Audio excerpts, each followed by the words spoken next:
ISL league জয়ে series champion মোহনবাগানের সাফল্যের উদযাপনে সাকরাইল ম্যারিনার্স। মোহনবাগান মানেই বাঙালির মনে এক আলাদা উচ্ছ্বাস। পালতোলা নৌকার সেই সবুজ মেরুন জার্সি নিয়ে বাঙালি মেতে উঠেছে ফুটবলে। মোহনবাগানের ডুরান্ড জয় এবং আইএসএল লিগ সিরিজ চ্যাম্পিয়ন জয় সেলিব্রেট করতে রবিবার এক আনন্দ অনুষ্ঠানের আয়োজন করে সাকরাইল মেরিনার্স।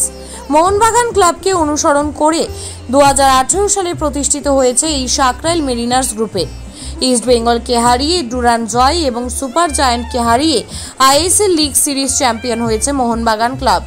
তবে নির্বাচন এবং নানা কারণে সেই আনন্দ উদযাপন বন্ধ ছিল, যা পালিত হলো রবিবার সাকরাইল মেরিনার্স সঙ্গে সল্টলেক মেরিনার্স, বিরাটি মেরিনার্স, দক্ষিণ হাওড়া মেরিনার্স এবং কসবা মেরিনার্সের সদস্যরাও এদিন এই আনন্দ উদযাপন অনুষ্ঠানে উপস্থিত ছিলেন। এদিন কেক কেটে মোহনবাগানের এই আনন্দ উপভোগ করলেন সাকরাইল মেরিনার্সের সদস্যরা। পাশাপাশি সাকরাইল মেরিনার্সের এদিন একটি লোগোর উদ্বোধন করা হয়।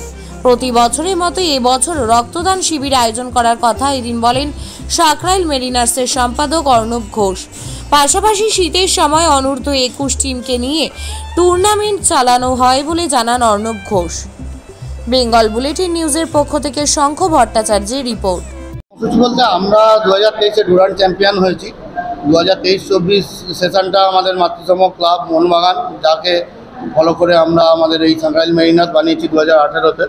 তো আমাদের ডুরান্ড জয় এবং আইএসএল লিগ সিরিজ আমরা চ্যাম্পিয়ন হয়েছি এবছরে। যদিও আমরা ট্রফিটা জিততে পারিনি, কিন্তু আমাদের দল অনেক ভালো খেলেছে এবং আগামী দিনে আমরা এফসি কাপের জন্য আরও ভালো টিম হচ্ছে। তো আমরা এইটা সেলিব্রেশনটা রাজনৈতিক কারণে ভোট ছিল বলে সঙ্গে সঙ্গে করতে পারিনি, তাই এইসব মিটে যাওয়ার পরে আজকের দিনটা আমরা ডুরান্ড কাপ জয় আর আইএসএল সিরিজ জয়ের জন্য একটা সেলিব্রেশন আজকে করছি। সাকরাইল মেরিনার্স অর্গানাইজ করছি, কিন্তু আমরা সাকরাইল মেরিনার্স শুধু সাকরাইল মেরিনার্স নয়, সাকরাইল মেরিনার্সের সঙ্গে সল্টলেক মেরিনার্স, বিরাটি মেরিনার্স, তারপর দক্ষিণ হাওড়া মেরিনার্স, কসবা মেরিনার্স, এখান থেকেও বিভিন্ন আমাদের বন্ধুরা আমাদের এই অনুষ্ঠানকে সাফল্যমণ্ডিত করার জন্য উপস্থিত হয়েছে। অত দূর থেকে আরও সবাই আসছে। উদযাপন করি আজকে আমাদের মূল অনুষ্ঠানটাই হচ্ছে সেলিব্রেশনের, তাই মূল অনুষ্ঠানটা কেক কাটারই, আমাদের চ্যাম্পিয়ন কেক কাটার, সেটা আমরা ইতিমধ্যেই করে ফেলেছি। তো তার সঙ্গেই আমাদের নতুন একটা আমরা লোগো বানিয়েছি, ফ্ল্যাগ বানিয়েছি, সেটারও উদযাপন আমরা করেছি আজকে, নতুন করে সেটার উদ্বোধন করেছি আমরা। আর আমাদের আগামী দিনের আমরা প্ল্যানিং আমাদের আছে যে এই বছরের মধ্যেই আমরা প্রত্যেক বছরই যে রক্তদান শিবিরটা আমরা যেটা করি, সেই রক্তদান শিবির এবং আমাদের শীতের সময় যে টুর্নামেন্টটা আমরা করে থাকি, আন্ডার-19 করেছিলাম, এবছরে আমাদের ইচ্ছা আছে আন্ডার-21 করার বিভিন্ন একাডেমিক টিমকে নিয়ে। তো সেইগুলোর পরিকল্পনার মিটিংটাও আমরা আজকে সেরে ফেলবো। তার ডেট আমরা কিছুদিনের মধ্যেই আবার ঘোষণা করে দিতে পারবো, তার প্রস্তুতি নেবো আর কি। একজনকে দেখা গেল যে মেমেন্টো তুলে দিল, সেটা কি বিষয়? অ্যাকচুয়াল মেমেন্টোটা কদিন আগের একটা আমাদের অনুষ্ঠান ছিল, গত 7 তারিখে। আমাদেরই একটা ভাই বন্ধু অরিত কর্মকার, তো অরিত ও নিজে একটা ফ্ল্যাট কিনেছে, তো আমরা গৃহপ্রবেশে ওকে ওর আনন্দ অনুষ্ঠানের সাক্ষী থাকতে শুভক্ষণের আমরা পৌঁছেছিলাম।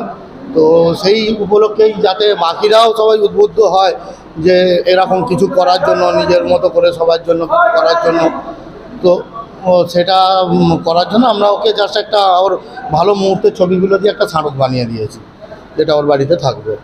সবাই মিলে স্লোগান হবে? হ্যাঁ, হয়ে যাবে। আমরা কারা? মোহনবাগান। হৃদয় জুড়ে মোহনবাগান। দিকে দিকে মোহনবাগান। এই ছেলেটা মোহনবাগান। ওই ছেলেটা মোহনবাগান। সাকরাইলে মোহনবাগান। বিরাটিতে মোহনবাগান। দক্ষিণ হাওড়ায় মোহনবাগান। কসবাতে মোহনবাগান। ভারত জুড়ে মোহনবাগান। দেশের সেরা মোহনবাগান। জাতীয় ক্লাব মোহনবাগান। ডুরান্ড জেতে মোহনবাগান। জাতীয় ক্লাব আইএফএ সিরিজ জেতে বেশি মোহনবাগান। মোহনবাগান, সবচেয়ে বেশি ট্রফি জিত মোহনবাগান। জয় মোহনবাগান, জয় সাকরাইল মেরিনার্স। জয় সাকরাইল মেরিনার্স। ধন্যবাদ।